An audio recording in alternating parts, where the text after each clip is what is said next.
Hello, everyone. Welcome back to another episode of the Polish Dragon PI Show. I am your host, Steve Zemkowski. I'm here to share with you old radio shows from the 1930s, 40s, 50s, pertaining primarily to the private detective genre. Occasionally, I might throw in a drama or a mystery just to change things up a bit. And as I said, I am Steve Zemkowski, your host. I am a member of the Private Eye Writers of America, and I am also the author of the Polish Dragon PI book series.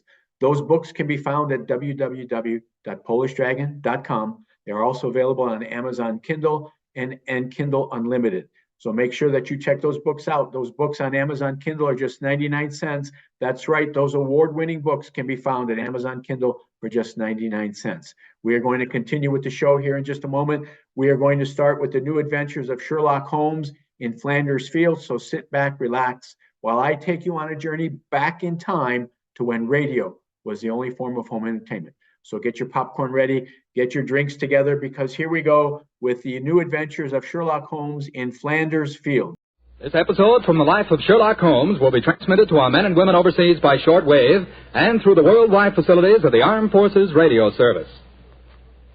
From the stage of the Paramount Theater in Hollywood, Petri Wine brings you Basil Rathbone and Nigel Bruce in the new adventures of Sherlock Holmes.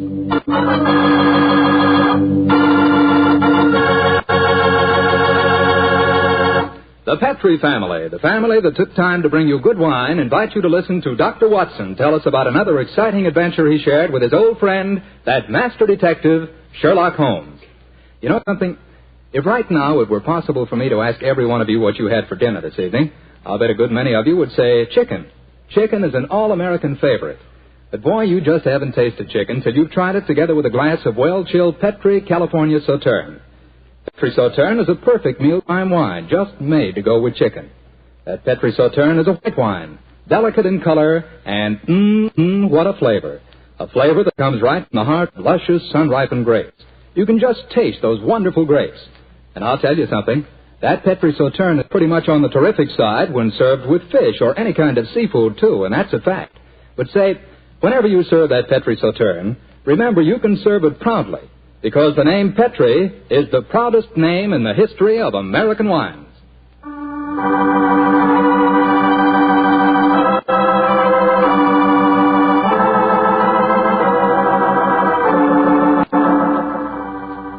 And now for our weekly doctor's appointment. Let's knock on his library door and see if... There's no point in doing that, Mr. Slattery. I'm right behind you. Oh, hello, Dr. Watson. Don't tell me you've been stalking me. No, my boy, I was on the patio and I heard your footsteps, so I thought that I'd come in and fetch you. Let's go back and sit out there, shall we? It's a beautiful evening. That's fine with me, Doctor. Here we are. Now, settle yourself down in a chair and light a cigarette, if you have one. I'll get on with my story. Well, last week you told us it concerned an adventure that you and Sherlock Holmes had in Flanders during the First World War. That's right, Mr. Slattery, did. I thought that you and the great man had retired at that period. We had, my boy, but it was only natural that as soon as the war broke out, we both offered our services in any capacity that might help our country. Of course. And how did tonight's story begin, Doctor? It was in the winter of that first year. Things weren't going very well for the Allies. The Germans were advancing on Paris, and the picture was looking very black. It was just 24 hours before the famous Battle of the Marne began, the battle that changed the early course of the war, when Holmes told me that we had to go up to the front lines on a secret mission. We'd been in Paris for several weeks, where Holmes had just solved the case of the missing aide-de-camp. I was anxious to get back to England and my work in the war hospitals, but of course this new summons was in the nature of a command. And so, late on a rainy September afternoon, Holmes and I, with the boom of gunfire in our ears, found ourselves in the front seat of a staff car, slushing and jolting its way towards the battlefield. I'm driving too fast for you, gentlemen. No, Sergeant, not at all. No, you're doing a splendid job. Oh, my man, look out, considering the state of the road. Thank you, sir. Hello? The gunfire's getting nearer, Holmes. Yes, old fellow. I imagine we have much further to go, have we, Sergeant? No, sir, we're nearly there. Did you notice the two civilians in the back seat, Holmes? Yes. Handsome woman and a distinguished-looking man, several years her senior. I wonder who they are. I'll tell you. He's a Shakespearean actor of some note. though he never achieved the fame which he thinks he's entitled to. I shouldn't be at all surprised if he feels that he's been slighted in not receiving a knighthood. But, it's amazing. How can you possibly deduce all that from just looking at the man as he got into the car? Elementary, my dear fellow, I didn't deduce it. We saw him twice last year in the London Theatre, if you remember. His name is Maitland Morris. As for his biography, he's a friend of my brother, Mycroft's. He told me about him. Well, what do you suppose he's doing up here near the front line? His brother is General Sir Stanley Morris, with command of his particular front, and it would seem reasonable to presume that his brother has come up here to give a performance for the front-line troops. I suppose this hut is as far as we can drive, Sergeant. I'm afraid so, sir. We're 4 miles from the front line now. You'll have to clear your papers here. See that ruined farmhouse there, sir? Yes, Sergeant. Is that the General's headquarters? Yes, sir. Come on, Watson. Good Lord, it's pelting with rain. Yeah, let's make a dash for it.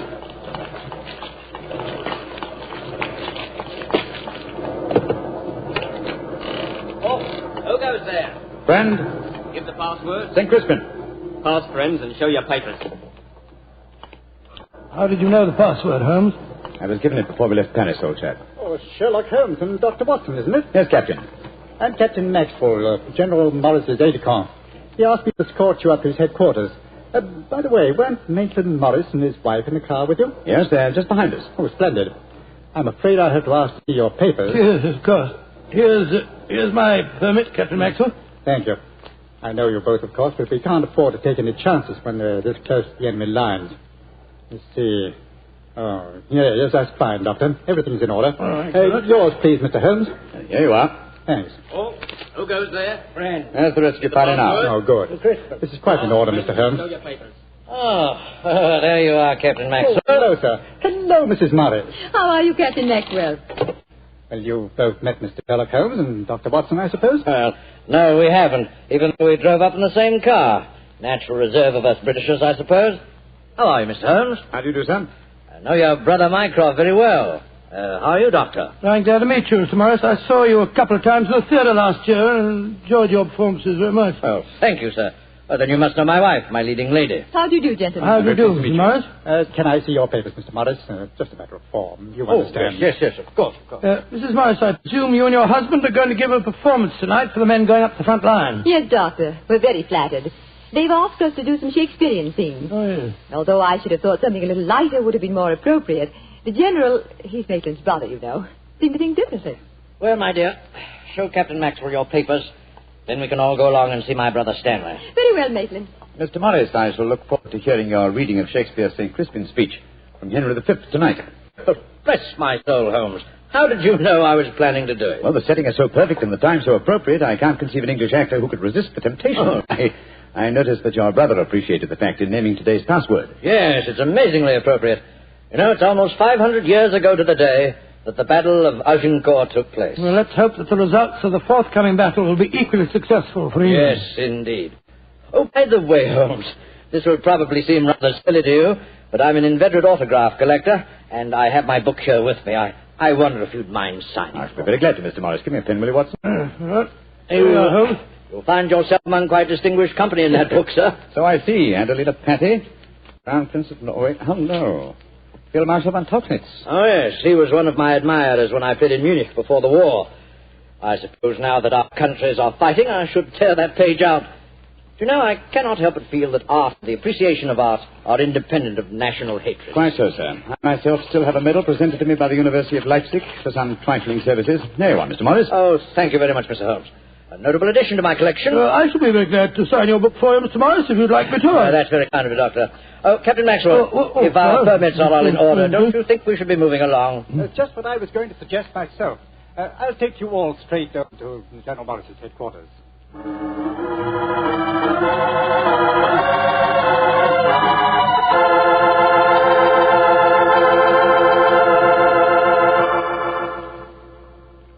General Morris, may I introduce Mr. Sherlock Holmes and Dr. Watson? How do you do, sir? How are you, General? How do you do? Know a lot about you. Long way from Baker Street, isn't it? Yes, indeed, sir. Where's that brother of mine? Ah, there you are, Maitland.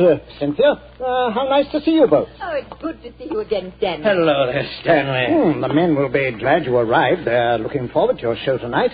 We're very flattered that they want to hear us do some Shakespeare. Oh, rubbish, old boy. With you and Cynthia up there on the platform, you could read the telephone book and they'd love you. Oh, very kind. By the way, you'll find the stage very primitive, just a few trestles and a large tent and a curtain made of army blankets. And your dressing room will be even worse. Oh, don't worry about our comfort, Stanley. As long as we cheer the boys up, that's the important thing. Yes, of course. By the way, what program do you have mapped out for us? Well, I thought we'd have two shows. The tent's not large enough to hold everybody at once. Anyway, we have to keep up an alert all the time. Mm-hmm. Think you can manage two separate shows? Oh, of course I can, Stanley. I may look old, but I don't feel it. You don't even look at you, scoundrel. Thank you. Perhaps we could take a look at the stage and equipment, eh? Oh, certainly. Captain Maxwell, take them over to the tent and show them what the facilities are, will you? Right, will you follow me? Oh, yes, of course. See you later, Stanley. Come along, my dear. All right. I'm glad you're here, Holmes. I'm sure I can speak quite freely in front of Dr. Watson. Oh, yes, with perfect freedom, sir. He's my colleague. He's an old army man himself. Really? What regiment, Doctor? 5th Northumberland Fusiliers, sir. Later attached to the Butchers in Afghanistan and wounded in the Battle of Mainwan. Really? Then I'm sure I can speak freely in front of you. Holmes, you know why you're up here so near the front line, don't you? I have a very shrewd suspicion, sir. Yeah, I thought you had. That's why I asked for you to be sent here. You asked for me to be sent here, General. Yes, I understand. Well, I wish I did. You will, Doctor, in due time. In the meanwhile, gentlemen, I'll have an orderly show you to your quarters. Thank you, sir. And, Holmes, take a look around, will you? And keep your ears open. We're comparatively a little distance from the German front lines, and yet there's a very puzzling silence just now. Yes, I noticed that, sir. And half an hour ago, on our way up, there was quite a lot of shelling. Exactly. It's unnatural and rather frightening at a time like this. You see, we're attacking at dawn. The enemy might be trying to infiltrate spies, and the success of this battle depends on a surprise attack. I quite understand, sir. Come on, Watson.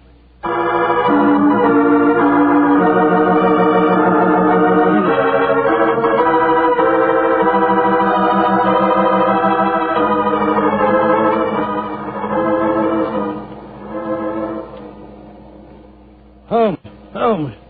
The first performance starts in a few minutes, you know. They're all there waiting.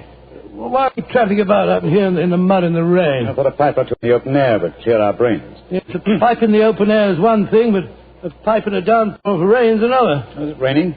Oh, didn't even notice it. I was listening to the silence. What do you mean? Thousands upon thousands of Germans. Armed Germans. Full of a blind fanatical hatred and desire to kill. Are crouched in trenches only a mile or two from here. Surrounding us are an equal number of English boys, also armed. And with the will, if not the desire, to fight. Because they know their cause is the cause of freedom and justice. All these thousands poised, ready to pounce on each other and fight to the death. And yet,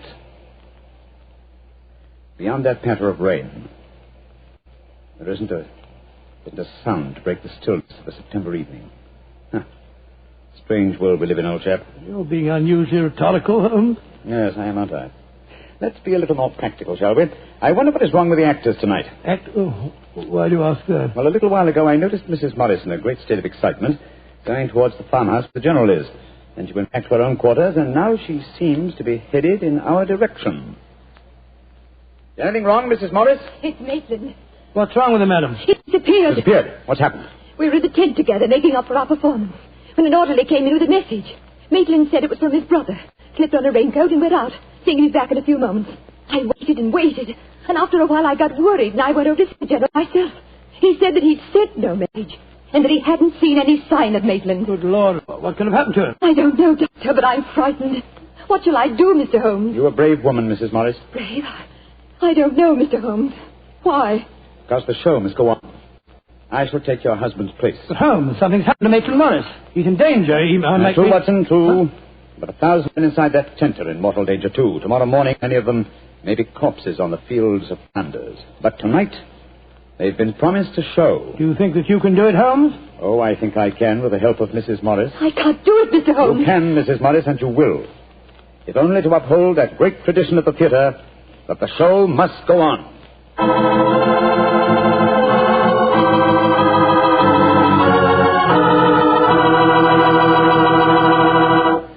We'll hear the rest of Dr. Watson's story in just a few seconds. Time I'd like to take to tell you that if you've got a butcher who has meat and you've got the points to get that meat, don't forget to bring home a bottle of Petri California Burgundy.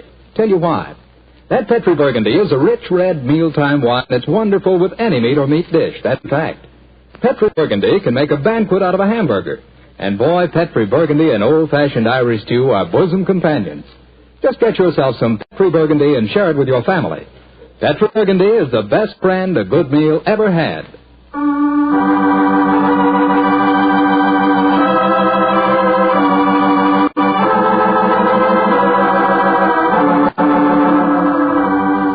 And now, back to tonight's new Sherlock Holmes adventure. It is just before the Battle of the Marne in the First World War, and Sherlock Holmes and Dr. Watson are at headquarters a few miles behind the front-line trenches. A famous Shakespearean actor who was to give a performance for the troops has mysteriously disappeared, and the great detective has taken his place at the last minute. As we rejoin our story, Sherlock Holmes, alone on the improvised stage, is delivering a Shakespearean speech before a spellbound audience. Happy breed of men, this little world, this precious stone set in a silver sea, which serves it in the office of a wall or as a moat defensive to a house against the envy of less happier lands. This blessed plot, this earth, this realm, this England.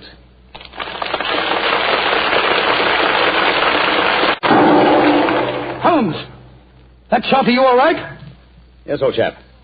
Fortunately, I started to leave the stage as the shot was fired. The bullet just missed me.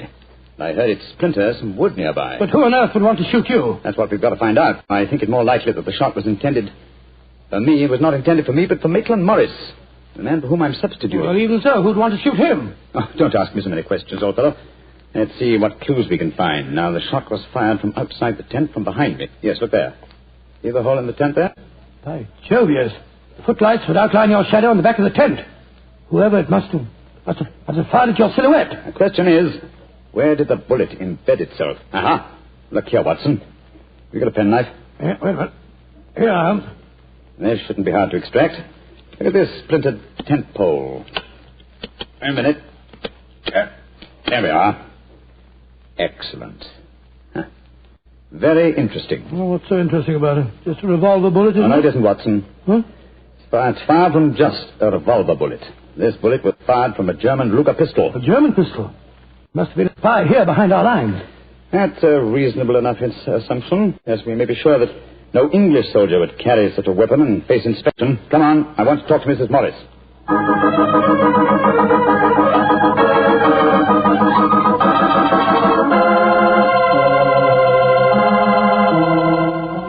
Mrs. Morris, I want you to be very frank with me. But of course, Mr. Holmes. You know why your husband's missing, don't you? No, I don't. Have you found out anything? Come, Ellen. Why keep up this pretense any longer?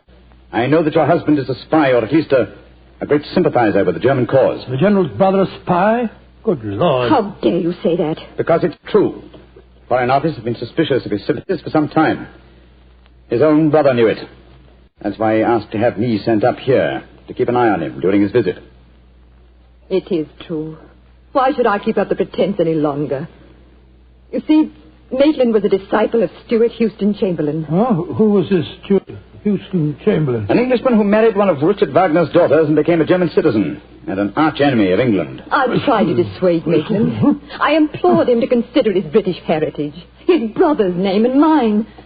But Maitland was a strange man. His life was one of frustration and envy. Envy of his brother, I suppose? Yes. When Stanley was knighted, it hurt Maitland terribly. He said it was typical if the English would knight a soldier and yet leave a great artist like himself unrecognized. That in Berlin, they really understood and rewarded the artist. Well, if the authorities knew that, it's amazing they allowed him to come so close to the front lines at a time like this. Oh, it was at the general's request. He wanted to plead with my husband to warn him that his secret was known. And now Maitland's gone over to the German lines. Oh, it's terrible. It's worse than that. It's disastrous. He can give them information as to the strength of our troops here. He knows the password. He might even know the hour the attack is timed to start. How did your husband expect to enter the German lines in safety, Mrs. Morris? He speaks fluent German, Mr. Holmes. I fancy the autograph book he was carrying containing the signature of Field Marshal von Tauchnitz was in reality his pass through the German lines. You told the general that his father was gone, of course. I haven't been able to. He moved up to the front line position immediately after the first performance, though I had warned him what I thought Maitland was planning to do. I think he intended to give his performance first then crossed the lines immediately afterwards. But something must have made him change his mind. Perhaps he suspected I'd warned the General. Anyhow, as you know, when I got back to our quarters, he'd gone. Did he leave any note, madam? Yes, he did. Here it is. Thank you. I have gone, my dear.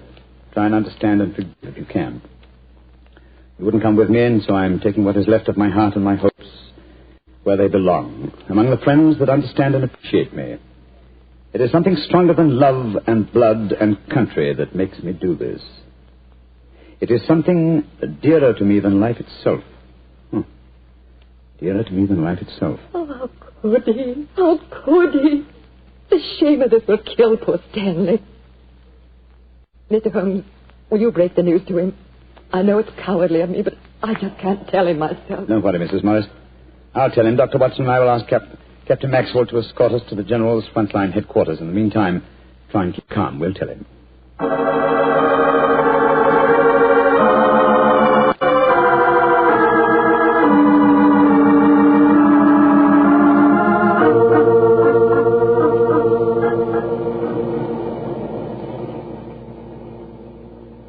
If you will wait in the dugout, Mr. Holmes, I'll tell the General that you're here. Thank you, and be sure to let him know the urgency of the matter. Yes, sir.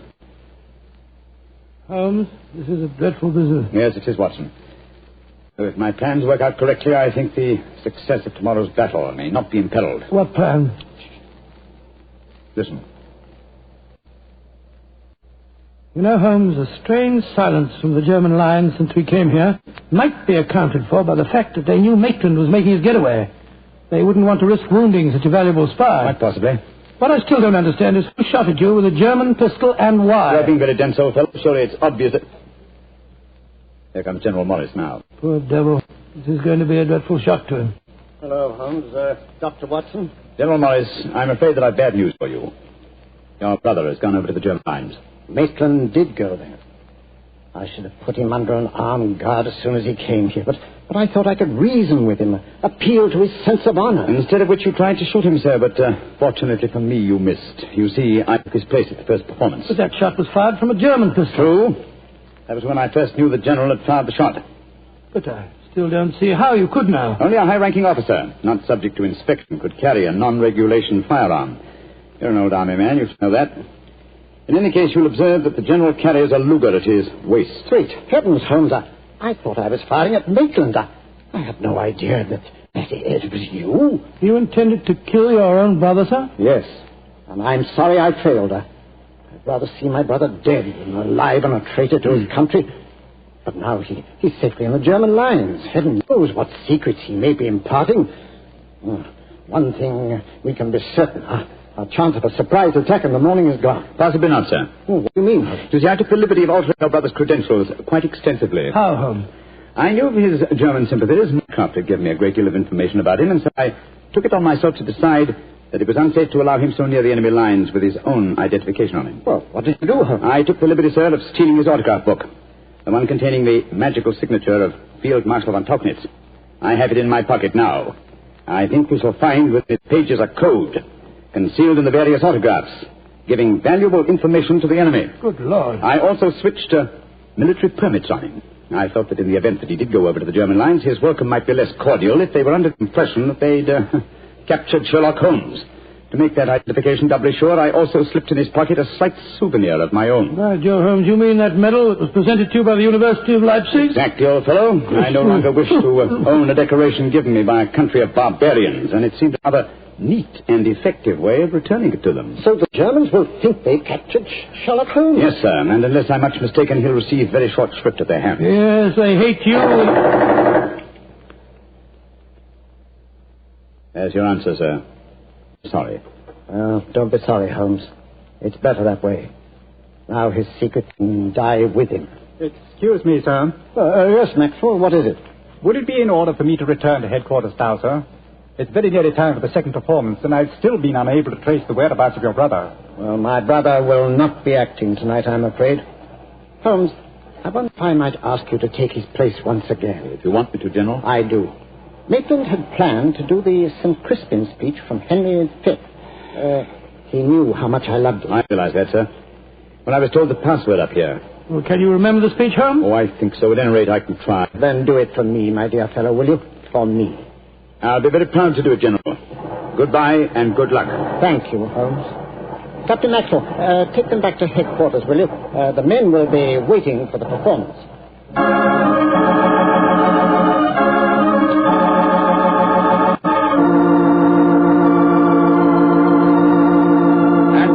Christian shall ne'er go by from this day to the ending of the world, but we in it shall be remembered. We few, we happy few, we band of brothers. For he today that sheds his blood with me shall be my brother. Be he ne'er so vile, this day shall gentle his condition. And gentlemen in England now abed shall think themselves accursed they were not here, and hold their manhoods cheap, while any speaks that fought with us upon St. Crispian's Day.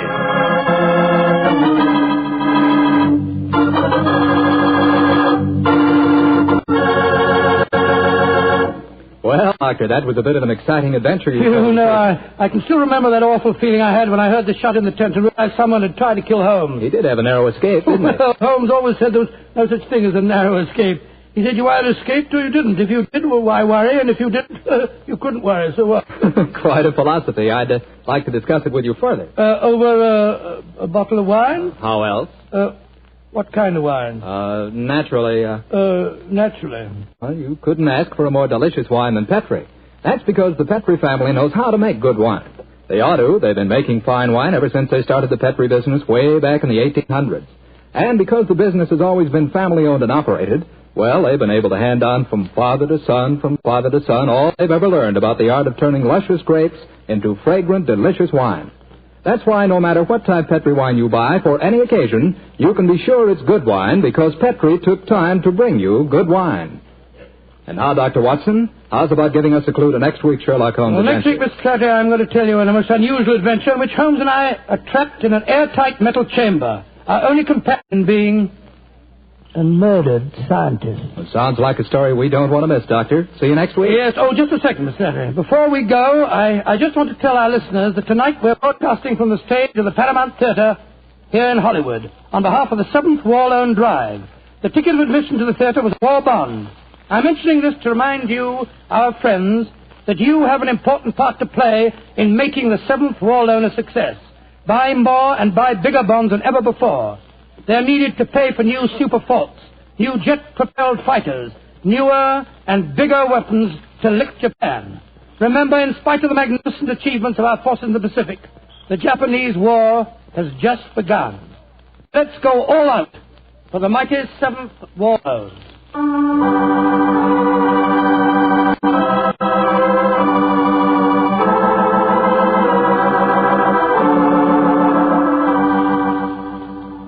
Tonight's Sherlock Holmes adventure is written by Dennis Green and Anthony Boucher and is based on an incident in the Sir Arthur Conan Doyle story, The Adventures of the Blanched Soldier.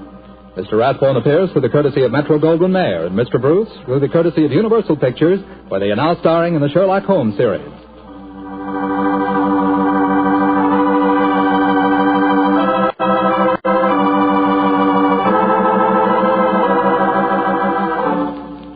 The Petri Wine Company of San Francisco, California, invites you to tune in again next week, same time, same station. Oh, the Petri family took the time to bring you such good wine. So when you eat and when you cook, remember Petri wine. To make good food taste better, remember Petri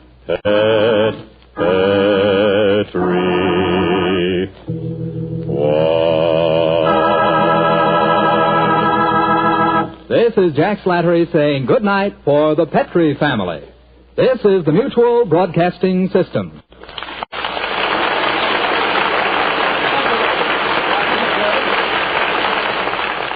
That ends another episode of the Polish Dragon PI Show. You have been listening to the new adventures of Sherlock Holmes in Flanders Field. If you enjoyed the show, please click like and subscribe to the channel down below. Remember that you can find the Polish Dragon PI books at www.polishdragon.com, Amazon Kindle, and Kindle Unlimited. Remember to please leave me a review, good or bad. Always helps me to be a better writer. Until next time, have a wonderful week. Bye-bye.